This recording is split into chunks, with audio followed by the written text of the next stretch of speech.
Wouldn't it be wonderful if you could send your friends and family a love letter when they have lost one of their beloved pets?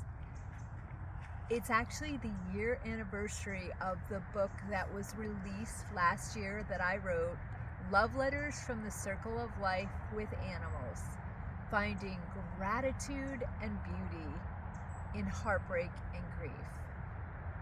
Loss is a necessary part of all of our lives, but I have learned through my 30 years of working with animals and people at this stage, at the end of the circle of life, that there's so much beauty and there's so many gifts. There's things that you can't imagine. This book was written from my heart to your heart, or to the reader's heart, of sharing the beautiful, wonderful stories of animals at the end of the circle of life. It was sad, and it was sad for the owners, but at the same time, it was my honor.